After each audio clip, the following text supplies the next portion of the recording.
This is 911. Do you have an emergency? Today on Rescue 911, a downhill disaster when a reckless snowboarder crashes headfirst into a ravine. The victim had bounced his head off of a rock. His father's worst fears are realized. An accident waiting to happen. Plus, something inside of me said, check on your kids. bath time becomes deadly. I thought I had let her drown. And a frantic mother must struggle to save her baby's life. Like everything I knew as a nurse kind of went out the window, and I was a mom. On Rescue 911.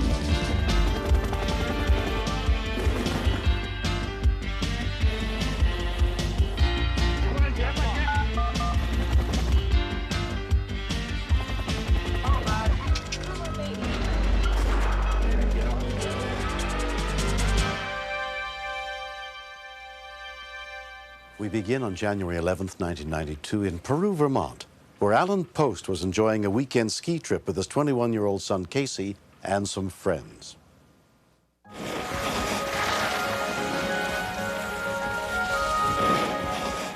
Casey was an excellent skier, and the same thing transformed into his snowboarding.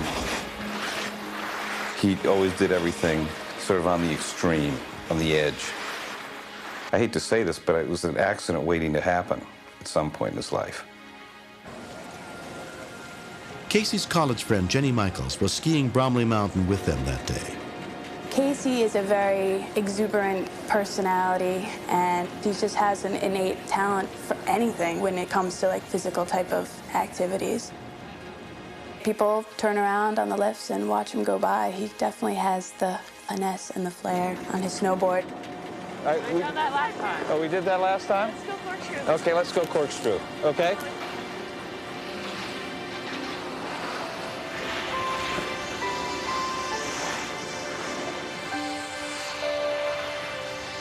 He went shooting down, and then we started to follow him.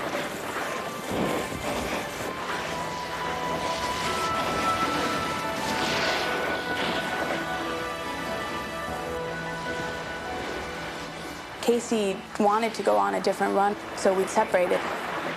We were all going to meet in for lunch.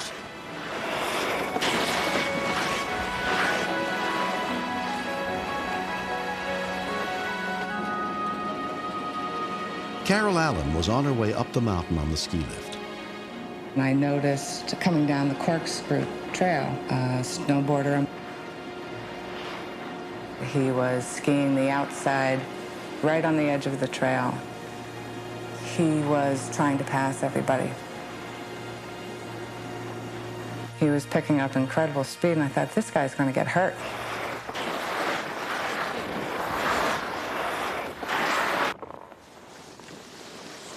Jim Midhofer and several other members of the Bromley Mountain Ski Patrol happened to be training nearby. We were running a ski clinic, just practicing brushing up on skills.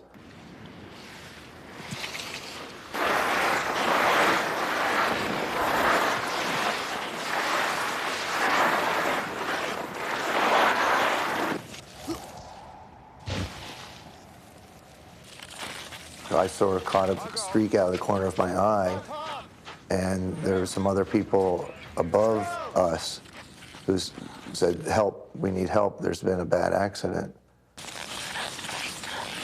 Patrol 8 to ski patrol. Go ahead.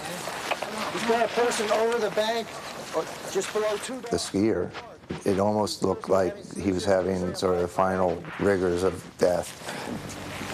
Patrol 8 to ski patrol. When we continue. They were trying to give off the impression that everything was fine, that they kept trying to keep calm, but it was so obvious that the energy in the air, that there was something serious had happened. Can you hear me?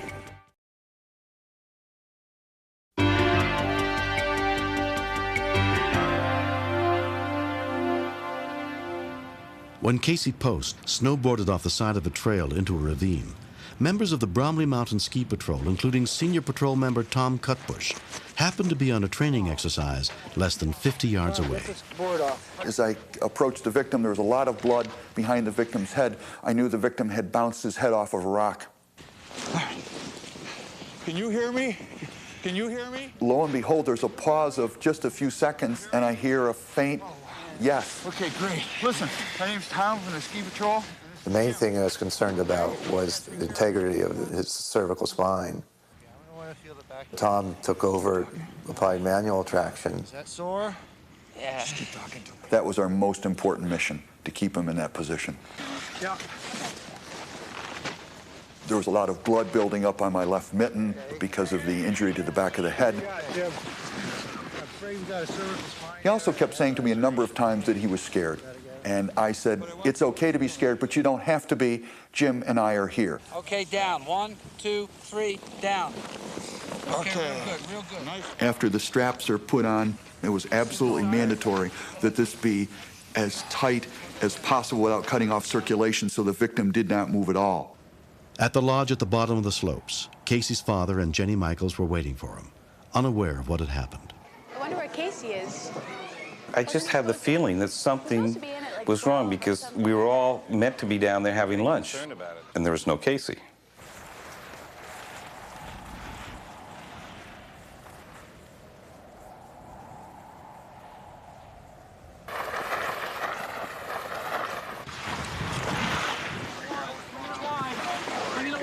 Hopefully it's right. I'll get the gurney. Okay. Will Alan Post please come to the ski school desk? Alan Post to the ski school desk, please. Just don't move. Don't move. Okay? Okay, all set? When we walked into the first aid building, that was really when I felt like my heart was stopped because they were trying to give off the impression that everything was fine, that they were trying to keep calm. But it was so obvious that the energy in the air that there was something terrible and serious had happened. Anybody heard from the ambulance yet? I knew there was something wrong with his head, obviously, because there was a lot of blood. It was excruciating to think that your son might be a quadriplegic. That went through my mind. 21-year-old Casey Post was transported 40 miles to Rutland Regional Medical Center and put under the care of neurosurgeon Peter Upton. It was quite apparent that Casey had some very severe and potentially life-threatening injuries. How about your head? It doesn't. He had a big cut on his scalp, what we call a depressed skull fracture. I mean, there was a piece of bone that was actually pushed in. Inside the skull, there's a piece of bone that's just broken off there, and that's going to need to be pulled back out, and so we can relieve the pressure there. And his CAT scan showed that he had a neck fracture. Here, in the front. I didn't know how seriously injured he really was until the doctor came and kind of briefed us on what the operation was going to entail, but that the risk of some brain damage was very high. Casey underwent 2 hours of surgery to repair his skull and stabilize his broken neck. His mother, Tanya Clark, got a chance to see him early the next morning. He was very groggy, and when you first go into his room, you can't realize that he can't turn this way or this way. He's looking up like this, and he can't move at all, so you have to come around into his face. I know that always seems to be the way. It was just the scariest thing I've ever been through. What would you like? His fractures were in the first and second vertebra in the neck, where the brain and the spinal cord join. And although I had him in traction and we had him in a special bed, you still have to be careful. If he tries to get out of bed with this device on, he could end up paralyzing or dying from that. Okay. Okay. I think I'd rather live in someplace like Portland, Maine. It's been 2 years since the accident. Casey Post has made a complete recovery. I had a couple doctors tell me, a couple doctors tell Mom, and there's no reason that this kid should be alive right now. I think maybe they thought I was a crazy kid and that, I wouldn't learn a lesson from this, or I wouldn't take in all this information. I was reckless, I'll totally admit that. I was a lot more reckless, and I wasn't as calculated and careful as I am now. I thank my whole family, my friends, and my doctor, Dr. Upton. And I'd really like to thank all of Bromley Ski Patrol. They're just amazing. For their efforts in saving Casey's life, Jim Mithofer and Tom Cutbush were honored by the National Ski Patrol. The skill levels that we do teach our patrollers is very, very high. Whether it's Bromley Mountain in Vermont or it's any mountain anywhere else, we're real proud of what we do. Just a really good feeling. Yeah. I think it touched a lot of people's lives. Everybody stopped, took 2 steps back. a bunch of my friends saying, out of anybody who we know, you'd be the one who'd break his neck, but you'd also be the one who'd survive. For my birthday, he wrote me this wonderful poem and went on and on and on about what I wanted to give you for your birthday. I couldn't put it in a box. It isn't bagels. It isn't lox. Sort of like a Dr. Seuss rhyme. And then it got to one point and it said, "So, Mummy dear, to allay your fears so deep, I promise to look before I leap." When will he ever learn? I was hysterical. Everything I knew as a nurse kind of went out the window, and I was a mom. I thought I had lost my child.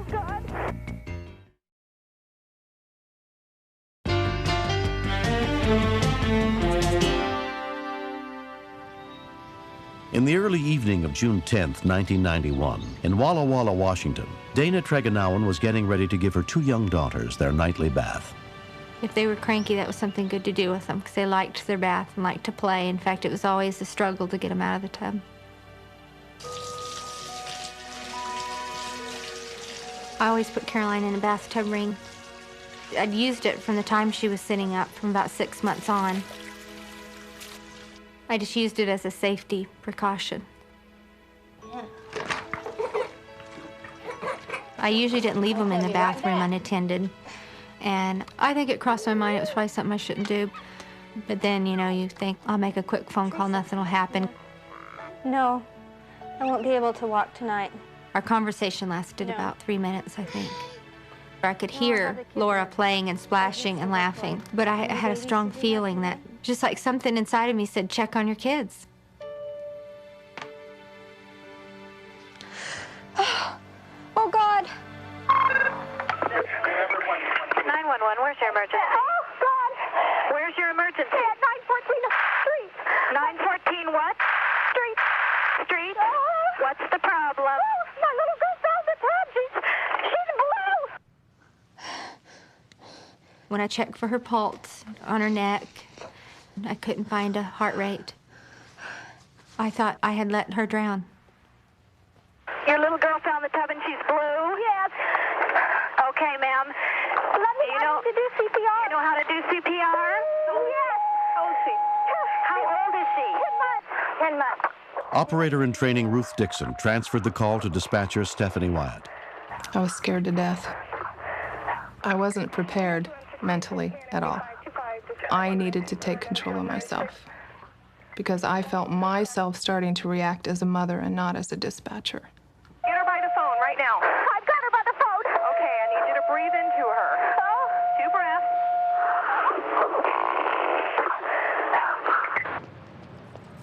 Walla Walla County Sheriff Sergeant Jim Romide was at the dispatch center when the call came in. When she said, "Your baby's blue," immediately thought of a dead baby. And there's one thing on my mind, and that was to get there. I don't know if it'd make a difference or not, but I was going to try. Okay, lay her flat on the floor.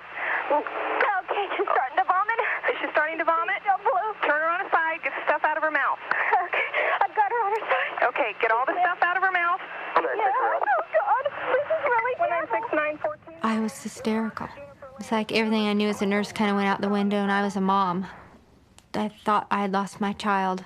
Okay, get out of her mouth. Lay her flat. I've got her flat. Station 57. Okay. Did you get 2 breaths in there? I need you to use your fingertips and put them right between her nipples. I've got them. Okay? I need you to press down a 1/2 inch to 1 inch 5 times. 1, 2, 3, 4, 5. Okay, she's starting to grimace. Okay, breathe for her. I got a clear mouth. Okay. Oh, help me. You're doing good. The emotional part is really tough for us to take, even though it's just our job. It's just really gut-wrenching. Calm down. You're doing fine. Breathe in. Okay, breathe into her mouth. Make sure not to breathe too hard. Okay. Put your fingers in between her nipples again. I'm doing it. 1/2 to 1 inch. 1, 2, 3, 4, 5. I know how to do this. Breathe. Okay, breathe into her mouth. Juniper Lane. Are they going to be here soon? Yes, just keep going.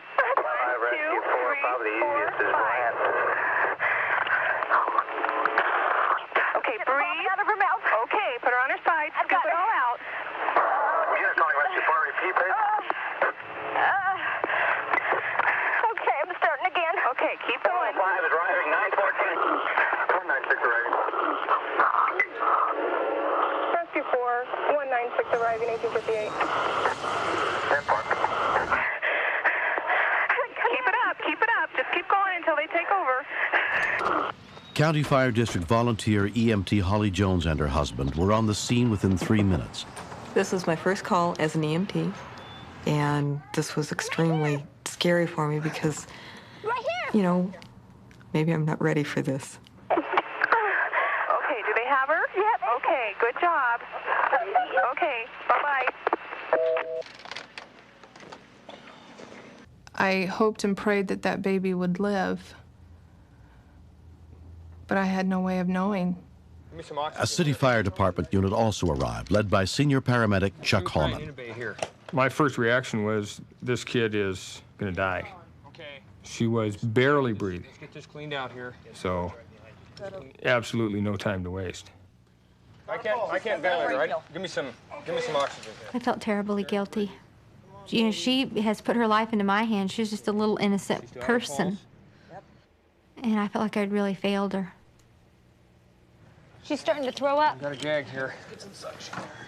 We suctioned the airway thoroughly, real aggressively, and that was the turning point. The more we suctioned, the more, whatever it was occluding her airway, and we were able to suction out.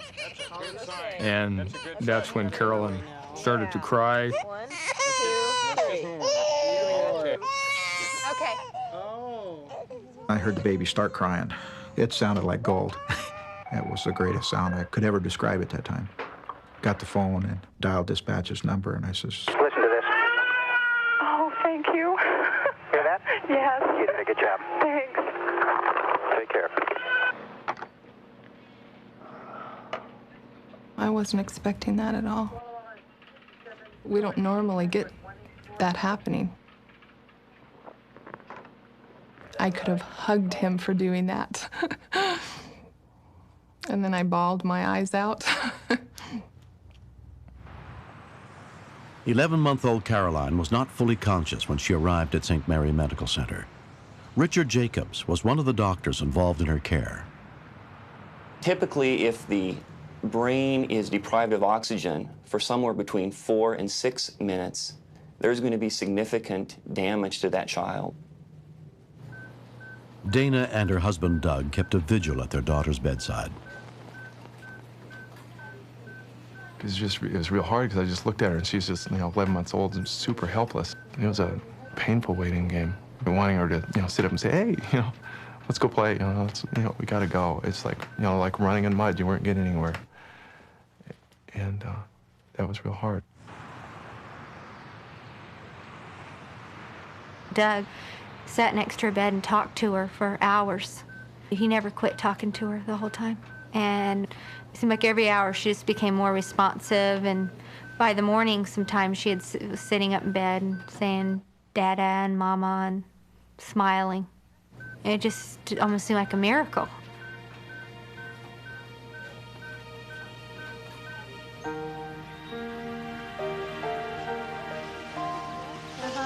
Caroline was released after 2 days and is fully recovered. Every year, more than 2,000 young children die from drowning incidents. Parents need to be aware that drowning can occur in as little as 1 inch of water. And the bathtub is the most likely place that a child will die or suffer near drowning. So there's no question that Carolyn Dragon Allen was very lucky.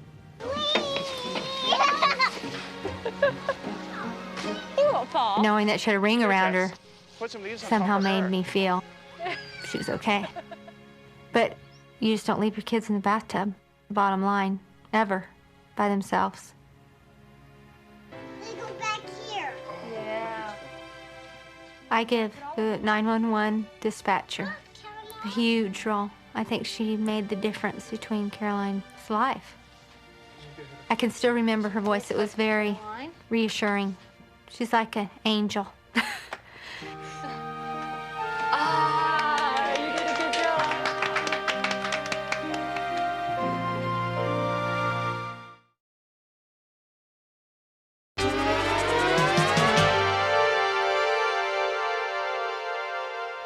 The telephone can be your lifeline. If your community does not have 911, learn the emergency numbers in your area and post them by each phone. This series is dedicated to all the men and women who answer our calls for help and are there when we need them most. I'm William Shatner. Join us again next week for more true stories on Rescue 911.